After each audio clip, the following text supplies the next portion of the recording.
Hi everyone, thanks for tuning in to this Black Hat briefing. My name is Colin Estep, and I'm a senior security researcher at Netskope Threat Labs. Today I'm going to be talking about permission mining in GCP. So first I want to go through a concept I'm calling IAM exposure, which is the risk related to the identity and access management in our cloud environments.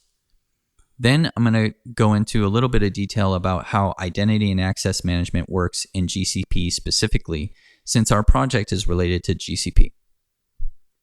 Then I'm going to present a real example that we found in a production GCP environment and walk you through how we found that example by showing you our permission mining solution, which is a project that we're going to be releasing to the open source community along with this talk.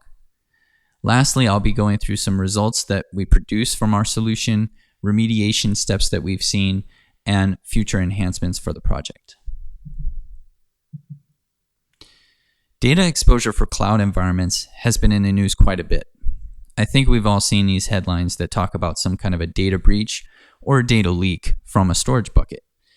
We don't see the same amount of coverage in the media about IAM exposure, but it's an important topic that I think deserves consideration from any organization that might be using the cloud. So what do I mean by IAM exposure? Mainly, it's the risk associated with each user in your environment. If you knew what each of your users were capable of, then this would be an easy thing to evaluate. Unfortunately, I think most organizations are not able to answer that question. And we have seen incidents related to this happening in the wild. The most egregious example happened to a company named Codespaces. They ran their business from AWS, and an attacker was able to gain access to the environment. The attacker demanded a ransom from the company, and instead of giving in, Codespaces attempted to evict the attacker. They did not have a great insight into how strong of a foothold the attacker had, so their attempts were unsuccessful. And unfortunately, the attacker ended up deleting all of their data and their resources. So it got to a point where Codespaces couldn't recover and had to go out of business. Even if you're confident that an attack like this would not happen to that extent within your organization, it's extremely important to monitor and audit the risk your users pose. I think we all want to be able to answer some simple questions like, what can all of my users do? And what is the likelihood that any compromised credential could result in administrator-level access to my environment? As cloud customers, it's our responsibility to figure out what kind of permissions to grant to each user. This is part of the shared responsibility model that we adopt when we become a cloud customer. So unfortunately, there's some factors that lead to us not being able to do this successfully every time. Some examples may be, hey, there's a project that really needs to get off the ground quick, and we're under a time crunch to provision the right privileges so that there's no friction there. So we may provision too many privileges in advance and think, oh, we'll come back and tune it later, but later never comes. Also, we may have some confusion about the capability that we're granting when we provision these permissions. I borrowed this diagram on the slide from AWS's documentation, and as you can tell from looking at this diagram, determining whether or not something will be allowed isn't always a simple process.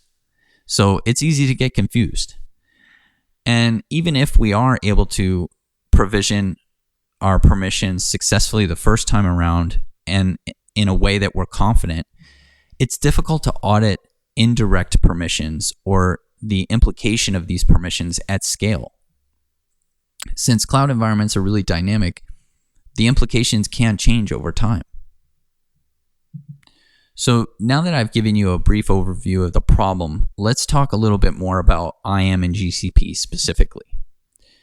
There's 4 different identity types in GCP, which are called members. Users and groups are pretty straightforward. It's similar to any other system you might deal with. A domain is related to what you find in G Suite, where you set up, say, netscope.com, and then all of your users have a netscope.com email address.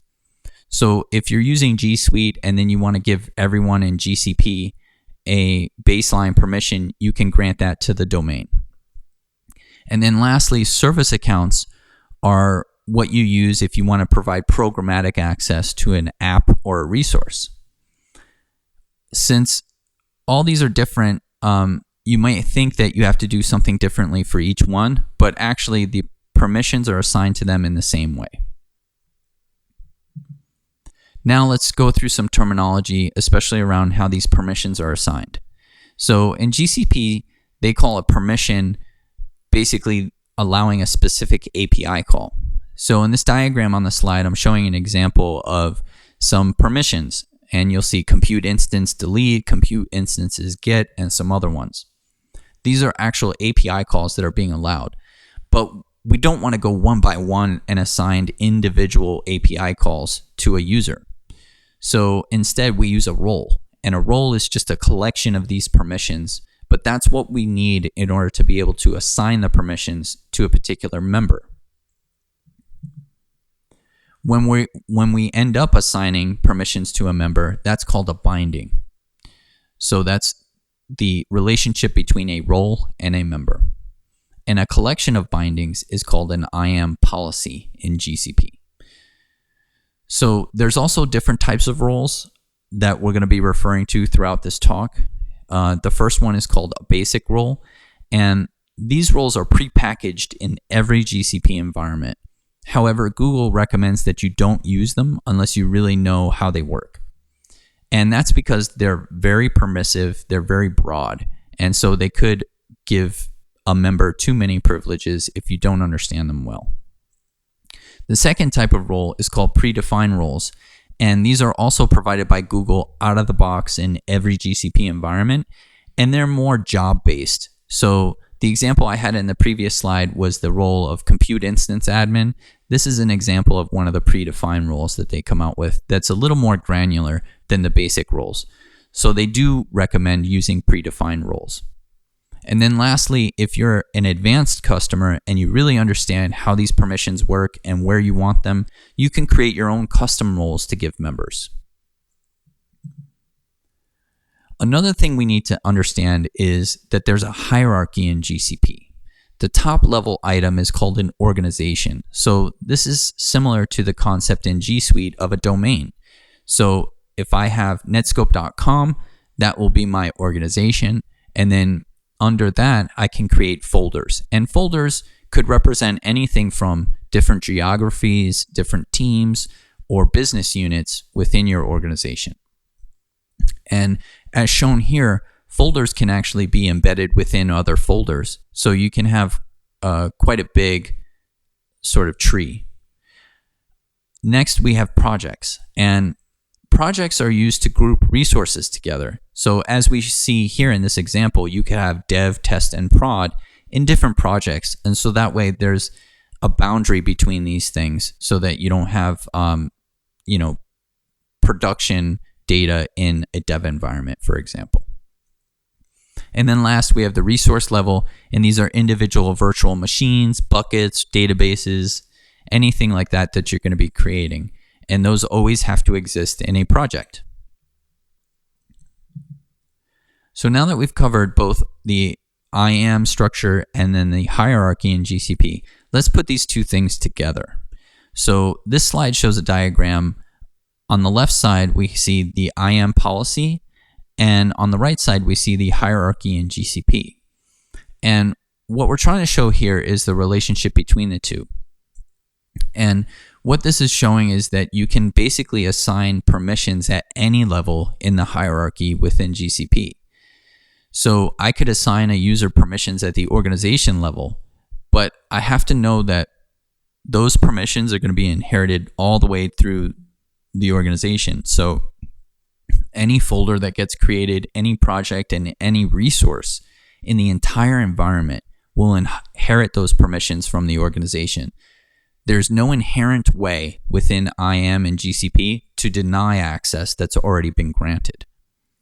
So you have to think about this and plan ahead when you're provisioning your permissions in a GCP environment so that you don't get caught up in an unexpected scenario of having a top-level entity be able to operate on resources you don't want them to have access to. So now that we've covered some of those concepts at a high level, let's dive a little bit deeper into service accounts.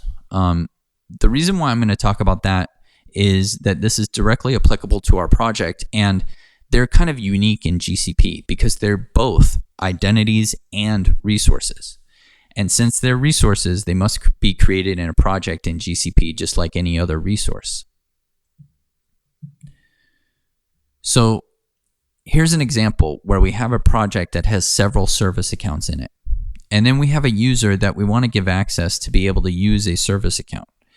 Now, what this means is that the user will be able to actually activate that service account, which means the user will be able to assume the identity of the service account and be able to use its permissions to conduct some API calls. So here I'm showing the IAM binding at just one service account. So this red box is just telling us that, hey, he can't see or activate any other service account in the project. It's just this one. However, if I put an IAM binding for the user at the project level, now that user can enumerate and activate any service account in that project. So let's go through a real example in GCP to make this even more concrete. So here I'm showing a GCP environment, and this is a real example in a production environment. So I mentioned folders earlier, but you don't really need to have folders if you don't want to. You can have an organization node, and then you could have a bunch of projects under the organization directly. So in this particular case, we had a project under the organization directly. And the project had some pretty normal stuff going on. It had compute engine instances, Kubernetes, and a BigQuery instance. And the admins decided to create a service account within this project, and then they went and created a binding. But that binding was what they call an owner role. This is a basic role provided by GCP. Again, this is not recommended unless you really understand what's happening here. And it was bound at the organization level. So this was at the highest level in the environment. So why is this a problem? Well, the owner role has full access to all resources, as we can see in the description. This is a screenshot I took from the GCP console. So when you look at the role in the console, you can see that it says it's got full access to all resources, and it's got over 3,400 API calls that it can make successfully. Now, these API calls include logging, creating users, changing permissions, destroying and adding resources. So it's basically a full admin. So next, in the same environment, we have a user come along who needs to be able to do a few things. They need to be able to create and delete some resources. They need to be able to query data, and they're going to be doing a wide variety of things in the project. So the administrators just decided to give this user the editor role at the project level. And again, the editor role is another basic role that is very broad. So from the GCP console, if we look at it, we can see over 3,100 permissions allowed by this role, and it has edit access to all resources. So that means that whatever level you apply this at, it will have edit access to any resource under that level. So this user has edit access to everything in the project, and that includes the service account resource that exists in the project. Since he has the editor role, he can actually go in and look at every single service account in the project and activate them. So now he has a route to escalate his privileges up from just being in that one project to the overall organization and have full administrator permissions throughout the entire environment. So why is this such a problem to track down? Well, a lot of people attending this talk or watching this talk might have their own tooling already that looks at GCP environments by making API calls. But if you don't have some sort of a custom tool that you created or you found, then looking in the console, you're not going to be able to tell this very easily. There's various different consoles to look in, and you need to sort of piece the things together on your own. So here I'm looking at the service account console in GCP, and I'm looking at this one service account that I created to sort of model what we found in the production environment. So this service account has that full ownership permissions at the organization level. And on the right side of the screenshot, I can see a bunch of things that have permissions over this service account that have been inherited down, from some point in the organization. But looking at the service account itself, I can't tell that this carries with it any sort of great risk, compared to any other service account I have in this project. So just looking at this, I kind of don't have a clue. I have to go back and look in the IAM console and see what permissions are assigned to this thing as an identity, and then sort of piece it together. So that's where our permission mining solution comes into play. We really want to make this easier to visualize. So what does our solution do? Basically, it's just making API calls to see what your current configuration is, and by doing this, you can actually use it to continually monitor the environment. So you could run our tool once a month, or you could run it once an hour, whatever you deem appropriate for your environment. Once it grabs all the data from these API calls, it actually uses a graph to find privilege escalation potential. And it provides you a report containing the direct and indirect permissions for every member in your environment. So this way, users of the tool can monitor and mitigate these risks in real time. So let's kind of walk through what it's doing. What is the tool really doing? First, it needs to take an inventory of the hierarchy in the particular environment it's running in, because every environment is different. There could be folders, there could be no folders, there could be 500 projects, or there could be one project. So first, we go through and we take an inventory of the whole structure of the hierarchy and figure out where the folders are, where the projects are, and group the service accounts under the correct projects. Then what we do is we compile the direct bindings for every member. So what I'm showing here is an example of what we found in the production environment, where I'm modeling it in my test environment. So I have a member called C Estep, and I gave him editor permissions at the project level. And within that project, I have a service account that's got some higher level permissions. Below this, I'm showing another member that has different permissions that does not imply any sort of way of impersonating a service account. But we want to compile all the direct permissions so that in our report, we get a full view of what's going on. So once we have all the direct permissions, that's when we can start to figure out who are our impersonators, meaning who are the members who are capable of impersonating a service account and doing something in our environment. And that really comes down to these 5 main roles. And I've grouped them here in order of most permissive with owner at the top, and then least permissive with service account user at the bottom. And you'll see the screenshot here from the console again, showing service account user with only 5 permissions assigned to it. Even though it only has these 5 permissions, it's very powerful because it enables whoever has this permission, whoever has this role assigned, can enumerate and impersonate any service accounts in their scope. So finally, once we have that information, we construct a graph. And we chose the graph data structure because it's really great for modeling entities and relationships, which is what this environment really is finding who has permissions and at what level. So what we start doing is laying out the impersonators and creating the bindings that give them some impersonation capability at the right position in the hierarchy. Since we have the hierarchy and we have an inventory of the service accounts, this will enable us to effectively traverse the graph and find out what the scope is for each member.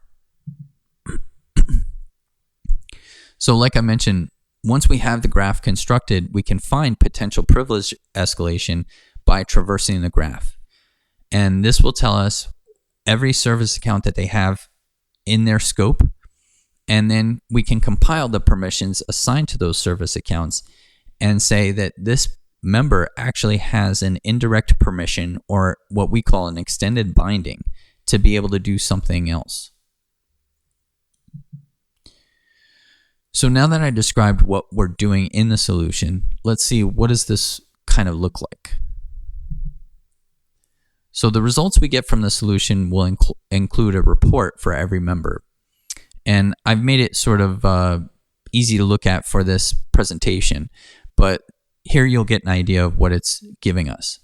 So here I'm showing an excerpt of a report for my user C Estep, and it shows that he has direct bindings and there are project bindings.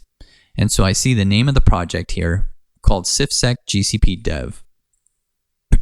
And at that level, C Estep has the role editor assigned to him.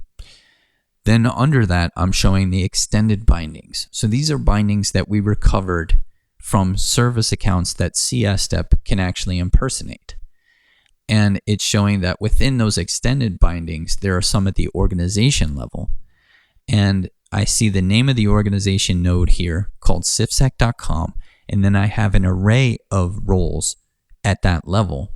And the one highlighted in yellow is the owner role, which is our full admin permissions. So that's really important to be able to see that C Estep, although we think he may only have permissions over one project, that's not really the case if he makes use of the service accounts in his scope. And here's what it would look like in a graph. The graph that I'm constructing in the project is not meant as a UI, but I thought it'd be useful to show it here. So just quickly, the legend for the graph: the blue node is our organization node. The green nodes are our members. Light pink is the project, and you'll see the project associated with the organization. And then the dark pink or more reddish nodes are the service accounts located within the project. And as you'll see here, I have my service account that I set up as the admin in the organization. It actually has two different nodes to represent one account, and that's because a service account is a resource and an identity. So in order to be able to traverse the graph effectively, I want to represent that state in both ways. So I can show the service account that's in scope under the project, and then I can show its binding at some level in the hierarchy. Next, I have the impersonator associated to the project.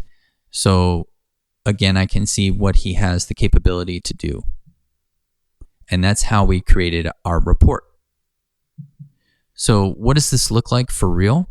Well, when we run the tool in a production environment, it can get pretty hairy. The graph here has over 500 projects, several hundred members, and so it's no wonder that this is really hard to keep track of. Unless you have a tool that's actively monitoring the situation, it's going to be hard for anyone to manually understand what every single user is capable of in the environment. So now that we've gone through what the tool produces, what's its value? Well, some of the remediation that we've seen happen as a result of this has been the following. Bringing service account bindings down the hierarchy is one way to deal with this. So you might look at the result and say, well, you know what? The service account needs to have owner permissions for whatever reason, but maybe we don't need it at the organization level. Maybe we should create a folder and put it there, and that'll limit the range here. Or we see that, hey, the service account doesn't need a basic role. We should really apply more granular permissions to limit its scope. And so people do that as well.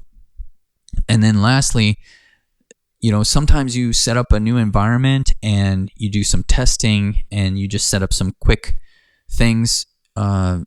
You put some permissions in place just to quickly evaluate something, but then you didn't go back and clean it up. And so in some cases, you don't need the binding at all, and you can just remove it. The idea is that we want to proactively reduce the risk in the environment without waiting for a compromise. We want to have a smart way to audit everything and view that risk and make smart decisions about where we're going to take that risk, whereas maybe we need to reduce friction. But the idea is that we need to have all the information available to make the right call. So our first version of the tool that's going to be open sourced, I think, is a good start, but there's definitely some things that could be added to it. So I just want to go through a few things that we could add to the project going forward.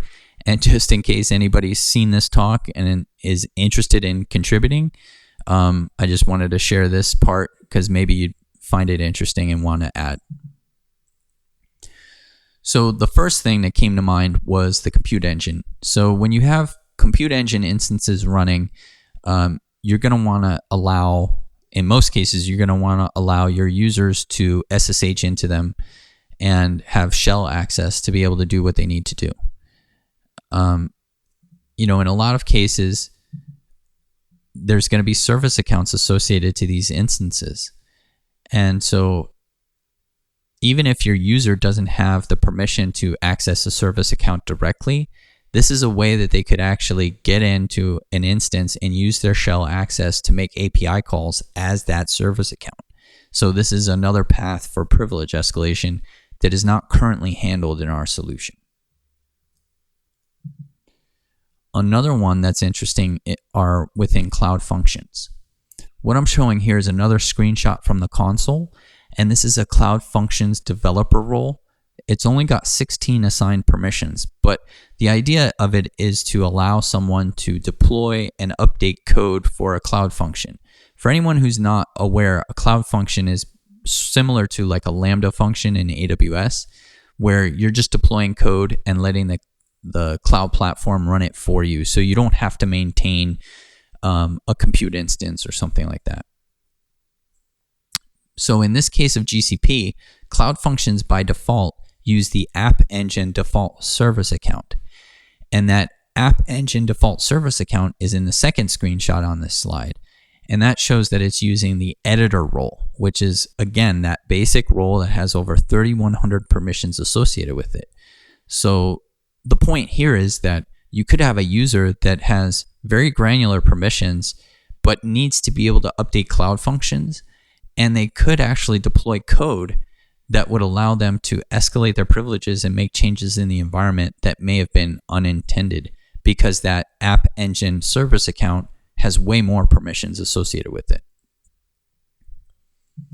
Then lastly, organization policies. These are separate from identity and access management in GCP, but they do have an effect on what people can do in the environment.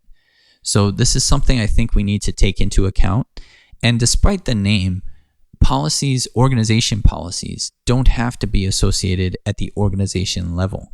They can be associated to projects. So here I'm showing a screenshot for a project, a test project that I have, and there are some service account related constraints. And these constraints, if they're enabled, can prevent people from creating their own service accounts or creating keys for service accounts that would allow them to impersonate them. So we should really take that into account as a mitigation if these policies are in place, because we don't see that at all in the IAM policies if these are turned on. So it's just another service that we'll have to check and take into account if we want to present some really accurate risk information in our reporting. So with that, I just want to say thank you for your time. If you found this helpful or interesting, please go visit our Netscope Threat Labs blog. We're always posting things there as we find them and things that we think the community should know about. I have my Twitter handle here, my LinkedIn. If you'd like to reach out and talk about this, I'm more than happy to do that. And then also here's our open source URL for the project that we're releasing along with the talk. It's called IaaS Permission Mining. and under it you'll see a GCP folder for the code related to this particular talk. So thank you again, and I hope to hear from people who are interested in participating. Thank you.